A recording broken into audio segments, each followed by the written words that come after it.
Hello, welcome to Landed Yak. My name is Laurel. So over on Etsy, somebody recently purchased my McGuffey Spelling Level 3, and they asked for some demonstrations on a couple of the pages. I thought I would just, it's been a while since I walked you through some of the lessons in any of my McGuffey spelling levels, and I have tweaked them and changed them over time. So I just thought today would be a good day to do a spelling video. So go ahead and join me. I'm going to walk you through some spelling activities from McGuffey Spelling Level 3. So there's a printable version on Etsy. This is the Amazon version if you just want to buy one that's already printed out for you. What it doesn't come with is the printable version. You have a file so you can print out all the spelling words and you can make spelling flashcards, right? Which we do use. So that's one of the difference between if you get the Amazon version, you're not going to get the spelling word flashcards with it.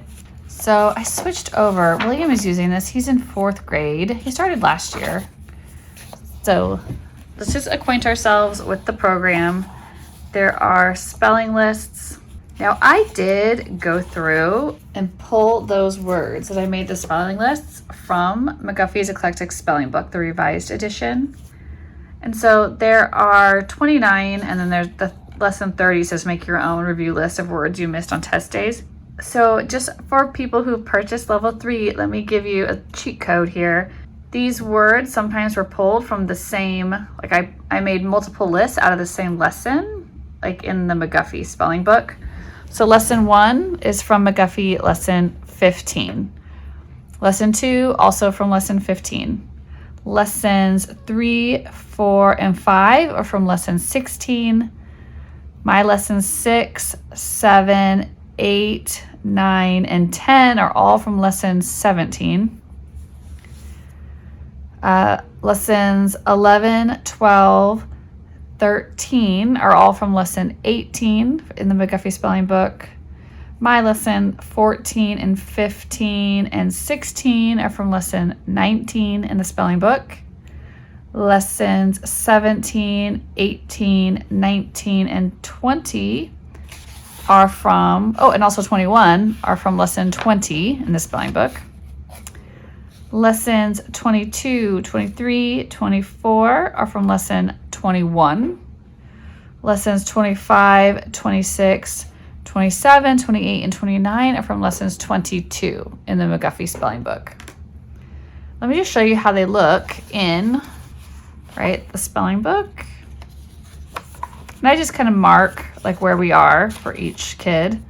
This is let's see how big the lists are. Anyway, so I just want you to see if you needed those references, there they are. So this is just something, there was a blank page and I just looked up forming plural nouns rules and just wrote them in here. So that's something you can do. Anything you find helpful, right? You can add to your own spelling program as things come up. So like most nouns, you just add an S, right? So lamp becomes lamps.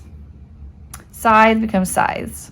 Nouns ending in S, SH, CH, or X, or Z, you add ES, right? Dress becomes dresses. A noun ending in a long O, like hero, tomato, right? With the O's by itself, you add S or ES, such as in heroes and tomatoes. This says there's no specific rule to this. You just have to be familiar with the word. Noun ending in a vowel and then O, long O, such as patio and rodeo, you just add an S, patios, rodeos. Noun ending in the consonant and then Y, just story and penny, change the Y to I and add ES or IES. Noun endings in a vowel and then Y, such as journey and donkey, you just add S. Noun ending in an F or FE, such as dwarf or hoof, form the plural with a VES or S, such as dwarves or hooves. You change that F to a V, right? Again, you kind of have to be familiar. I know there's also words like roof, and I think both roofs and roofs are acceptable. Exception 1 here, man, right? Like man and mouse. Some nouns undergo a vowel or letter change, just men or mice, right? There's like an internal change. Exception 2, such as salmon and sheep, some nouns don't change at all. Salmon and sheep are also the plural form. Anyways, I just thought I would share those little forming plural noun rules with you because they may come up, right? And you'll kind of, I'll see if I can explain how that may come up in the spelling level. So I can't remember. It looks like I did these lessons. I may have done these before for you guys, but like this is just lesson 1, the Analyze Words Day. So you take your new spelling list. I like to have them count their sounds. Like I give them the word like comma. They count the sounds and write blanks, right? They go k, That was 4, right? And then fill in the blanks with phonograms dictated by the teacher. So at this stage, I made a note. I do tend to start I start to spell things by syllable. And wherever we've doubled the consonant, I just put that in one. That's the same. It's just one sound. So I include them on one line. This day, I would be getting the kids familiar with the words. While I'll say comma, that may be something they already know what a comma is, right? But I would probably try to use these words as sentences, or if they didn't know what a word meant, I would explain it to them. So something like organ, like my kids didn't know what that meant. So I just made a note to myself, this is an internal body part. Your internal body parts are your organs. It also is how you spell the musical instrument. There's also a musical instrument called an organ. For us, spelling and vocabulary are combined at this stage in their education. I believe what I've heard is that research shows that kids, they don't remember words when they're used out of context. Like they're not just going to memorize words and their meaning and their spelling very well when it's like just a word. And so you really do want to use it in context to help them remember it. Okay, write words 3 ways. So we would write the words such as 40, right? I like to add the part of the speech in there. Write the words. You can add eds, es, ies, or ing. All right, we're working on inflectional endings. You can see I've included 2 examples for this one. Here's one where Rule 24, our spelling Rule 24 came into play, right? And here's one where we chose that the plural is the same, right? For the rules, just so you know, this is a separate product. This is a separate resource, but it's the spelling rules. I have them in flashcard form. And to me, this is the easiest way for me to look at my spelling rules. But they are listed, like they do come in the back, right? There is several pages of spelling rules. Okay, there's some spelling vocabulary and spelling rules here that I use. So you could just pull this out separate, and it's hard when it's in the back of the book, but if you have it out separate, you can refer to it as you're doing your spelling homework. And see, even if I come across a rule I think is helpful, like the kiss the cat rule, I might just write it in. I think I added, what did I have in this one? I don't know if I added that exact rule. I think I have 33 rules. But that doesn't mean, that's not an exhaustive list, right? But like there are most commonly seen spelling rules, spelling patterns. And then I've got your syllable types listed here, right? We've got closed, open, consonant, LE, magic E, R-controlled vowel team, and diphthong. Syllable division steps.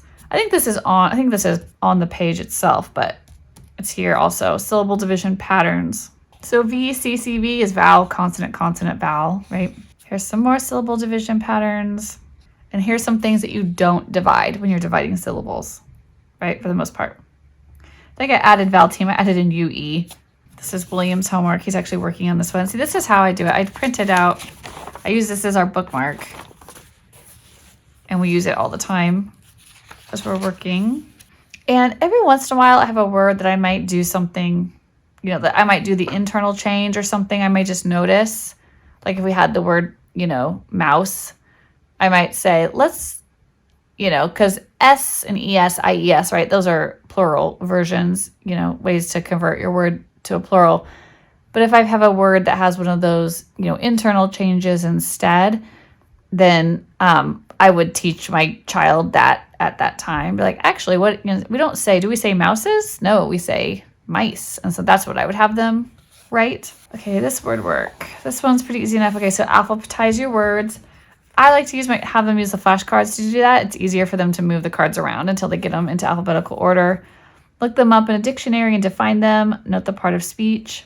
So a lot of times, for the sake of time, because this assignment can take a long time, I just pick the ones, I have them just define the ones that they didn't already know the definition of. So I want to maybe pick 3 that they didn't know the definition of, and then have them copy an example sentence or write their own example sentence using the word in it as well.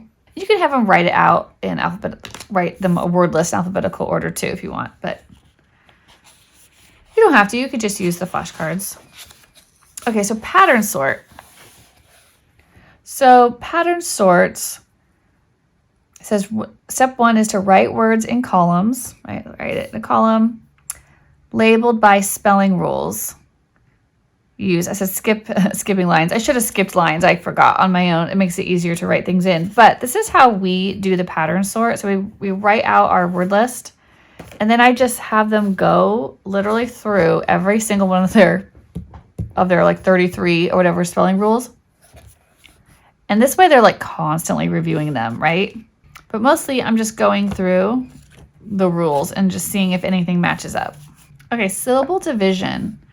So you can see, just follow the directions here. So write your words, divide it into syllables, see the steps. These are the steps right here, right? So label all vowel sounds with a V under the phonogram. So the vowel sounds in comma are ah and so I put V, right? Connect all the vowels with brackets, so then I connected them like that. Label all consonant sounds between the vowels with C's. So consonant, consonant. Consult your syllable division patterns and divide the words into syllables. So the syllable division patterns, this one, right? I showed you they were in the back. So I had a V, C, C, V. So I had a V, C, C, V. It says divide between 2 middle consonants. So see, it was divided. We split those 2 consonants apart. So I split it there. So I have ma.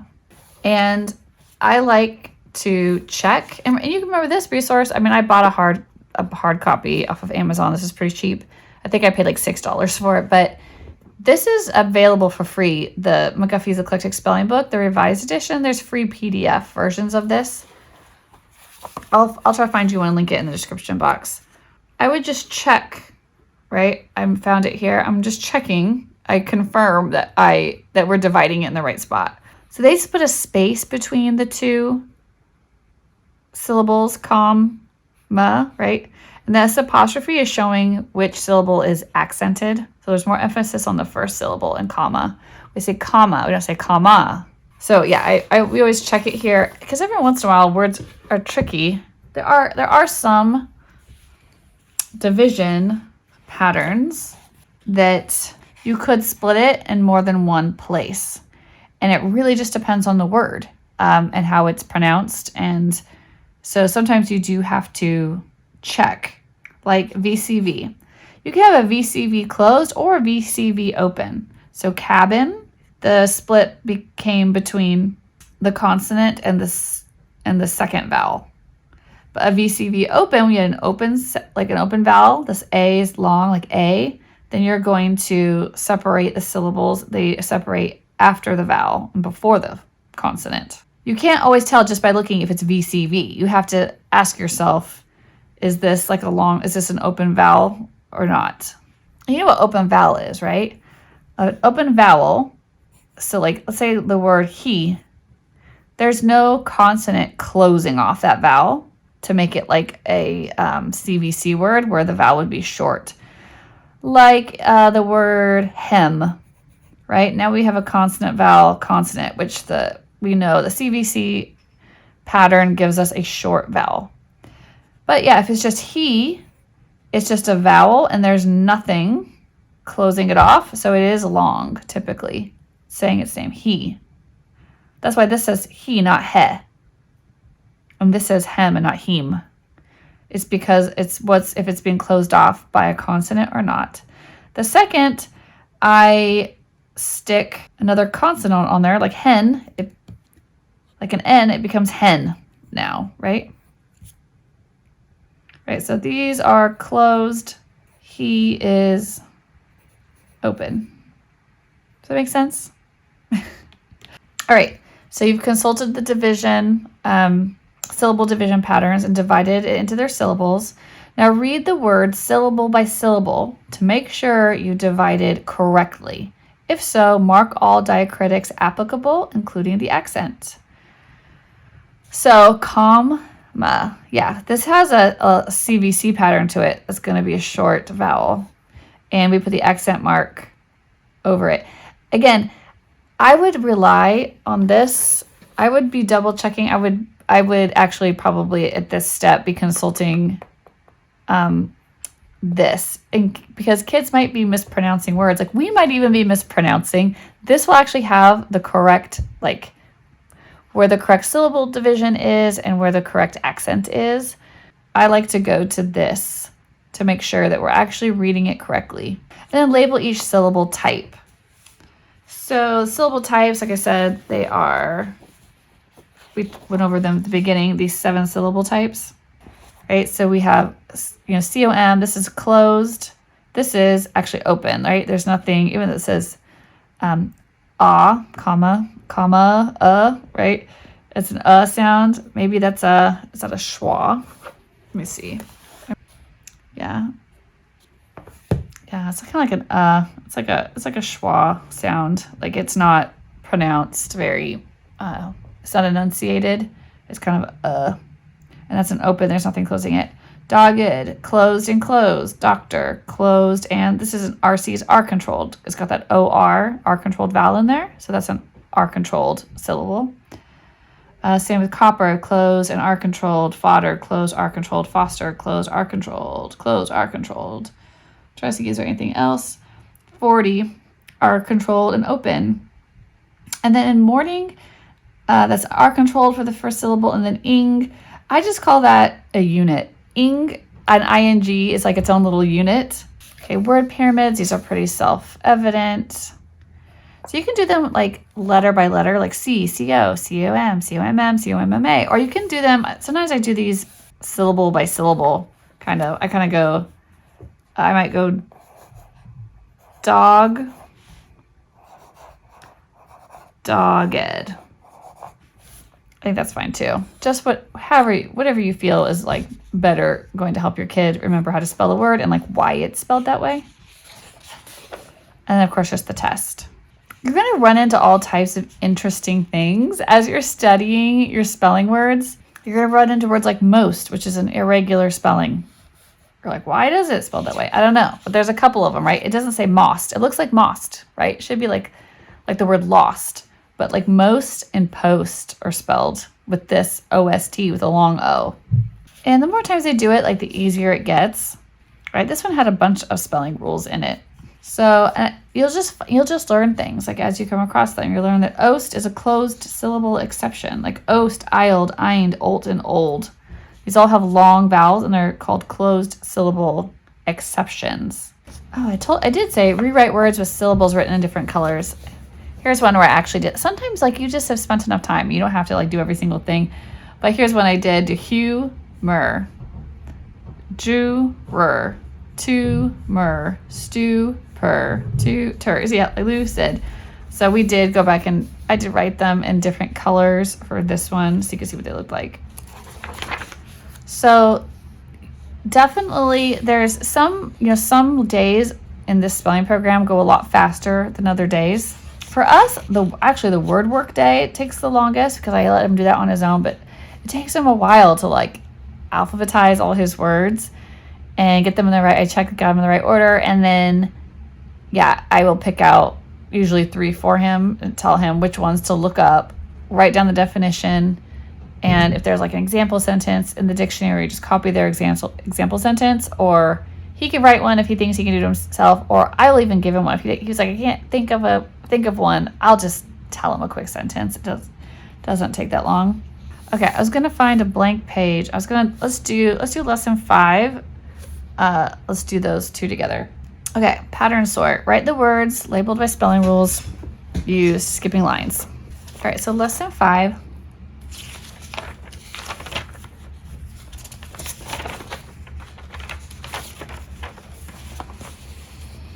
My words are curly, furry, furnish, burden, prudent, frugal, truly, truant, ruin, ruby, brutal, and gruel. So now I'm gonna literally go through every single rule, and if I find it, I'm gonna write it down. If I find it in one, I'm gonna write it down, and I'm gonna color code them. So I've got my favorite highlighters, okay? Rule 1, Q never stands alone. It is always followed by U. Okay, no. C usually says K, but softens to S when before E, I, or Y. Any soft C's? No. Any open syllables? Yes. All right, so I have rule 4 is present. All right, so at the end of a syllable, A, E, O, and U usually say their name. I sometimes does too. The syllables are called open syllables, such as open, so, item, razor. So we've got frugal, right? This one right there. Ooh, oodent, ooly, truant, ruin, ruby, brutal, gruel. Okay, all of those have like a long U open syllable in them. Okay, I'll keep going. 5. I and Y usually say I at the end of a syllable, but may say I. Do I have any I's at the end of a syllable saying I? No. SH's, any sh spellings? This is holding. We got an SH spelling sh here in the correct spot at the end of a syllable. So I could say rule 10 applies to that one. Okay, any other SH's? No. TICI and SI can spell sh. Any TICI SIs? No. Ooh, the 111 rule. When one syllable word ends in one vowel and one consonant, double the consonant when adding a suffix. So I'd look, are there any doubled consonants followed by a suffix? Yeah. Furry. Y is a suffix, E. That's rule 14. Anyone else doubled up? No. The 211 accent. When a 2-syllable word ends in one vowel and one consonant, double the consonant before adding a vowel suffix, if the accent is on the last syllable. These ones, like, you can have to help your kids. But the easy part is you just look. You've already got them spelled correctly. Just look if there is a doubled consonant. And then you're like reverse engineering, like, why is it doubled? This is telling you why. And no. Dropping the E rule. Silent final E words commonly drop the E when adding a vowel suffix. So anything with a vowel suffix that we think we may have dropped a final E on there? No. F, L, S, and S. Oh, F, L, and S are often doubled after a single short vowel at the end of a base word. Sometimes other letters are doubled as well. This is commonly called the floss rule. And no, there's no doubled up letters at the ends of any words. Schwa. Any vowel may say one of the schwa sounds, or I, in an unstressed, unaccented syllable or word. I always want to add to this one that the schwa sound of AR and OR sounds like ER. So AR and OR can also have schwa forms, but they just sound like Truant fits that one. There's a lot of schwa vowels, So you would probably use rule 29 a lot. True, we don't say truant. We say truant or truant. So this one has more than one, right, spelling pattern present. Truly, ruin, ruby, brutal, AL. So it's like ol. I don't know if that counts as a schwa though. Burden, burden. I'd say we say this burden or burden. We don't say burden. Burden. I would say that that's a schwa. That E. Prudent. Yeah, prudent. I think we say prudent or prudent. We don't really say prudent. Broad A sounds like ah. A may sound like ah after a W or before an L, such as walk, tall, and want.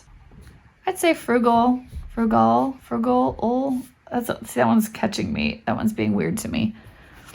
I'm not sure if that's considered a schwa. We don't say frugal. It doesn't say ah, like walk. Maybe it doesn't say ah, so I guess it doesn't. It's closer to a schwa than it is to Rule 30. I wonder how they marked that vowel in here. Let me look. They didn't mark it at all. The AL has its own pronunciation, I guess. Okay. But yeah, there's no A following a W or preceding an L that says ah. Rule 31, when a word starts with WH and is followed by an O, the W is silent, such as who, whose, whole. Right, that's different than the WH sounding like wha, like in what, when, why. This is the, that's why when I teach the kids WH, I always teach them it has two sounds, wha and h, depending on what the next sound is. We don't have any WH words though. Rule 32, guard rule. If a base word ends in a C and you want to add a suffix to it that begins with I, E, or Y, you'll need to protect the C from softening due to its proximity to them by adding a K. Such picnic becomes picnicked with the K, CK, because we're guarding that C from that E, which would make it picknist, or pickniced actually would make the I long too, wouldn't it? Same with mimic, because mimicking garlic, garlicky, that Y would also have softened the Y. Another reason you might have a guard rule is if you hear J at the end of a word after a short vowel, you spell it DGE instead of J. The E softens the G to J, or to J, sorry, and the D guards the vowel from the E to keep it short. Remember, English words don't end in IUV or J. So that's the explanation for why we spell J, DGE. So do we see any guard letters? I don't. Okay, but we do see them sometimes. Okay, and the last rule is CH or TCH. Right, sound comes after a short vowel, spell it TCH. If the sound after anything other than a short vowel, spell it CH. If the sound begins a word, spell it CH. But we don't have any ch spellings at all. Okay, look, we just went through the whole pile. We went through 33 spelling rules. And of course, you're going to come across, these are English spelling. This is what's important to remember about spelling. These are English spelling words. And something like 85%, like a really massively large number of our words that we use in our vocabulary are English-based and will follow English patterns. But there is a lot of chunk of words that are they're not of English origin. We have a lot of French, we've got Italian words in there. We've got Native American words in our lexicon. So there are words that are just not going to follow English spelling rules. So don't let that trip you. Every once in a while, and it doesn't mean we don't need to know how to spell them, because if we're using them, we need to spell them right.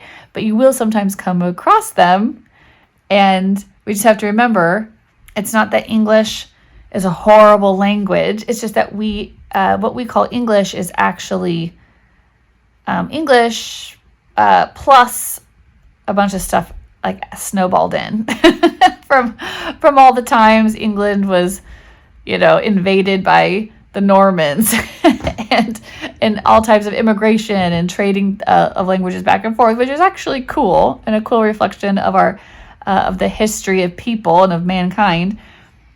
But we see it in our spelling. Okay, so sometimes when I am left over and I've got words that didn't really like curly, I'd also say that's just a phonetic spelling. Everything is just making one of its expected sounds. Oh, did I use the same color twice? What? I can't talk and highlight at the same time. I'm sorry if you were watching and that messed you up.